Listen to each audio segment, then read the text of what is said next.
Lasyon 2026. Pista ng Nazareno. The RMN Network News Special Coverage.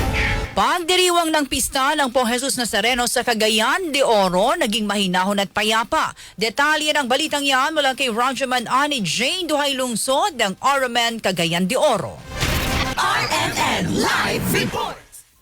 Naging mahinahon at payapa ang traslasyon sa Pong Jesus Nazareno sa lungsod ng Cagayan de Oro kaninang umaga. Pagkatapos ng isang Holy Mass sa St. Augustine Metropolitan Cathedral kaninang madaling araw, ang mga Katolikong deboto ng lungsod ay sumabay sa traslasyon patungong Jesus Nazareno Parish upang ipagdiwang ang kapistahan ng Pong Jesus Nazareno ngayong araw. Sa assessment ng Cagayan de Oro City Police Office o CUCPO, naging maayos at payapa ito na dinaluhan ng mahigit kumulang 23,000 na debotong Katoliko. Sa ngayon, nagpapatuloy pa ang mga misa sa Jesus Nazareno Parish hanggang 7:30 ng gabi at patuloy pa rin nagsidatingan ang mga nais dumalo sa mga misa at makalapit sa Poong Jesus Nazareno. Samantala, nakaantabay pa rin ang kapulisan sa paligid ng simbahan at iba pang parte ng lungsod. Kasama mo sa pista ng Jesus Nazareno, Radyoman Ani Jane Duhay Lungsod, Tatak, RMN. RMN Network News! Lasyon 2026. Pista ng Nazareno. The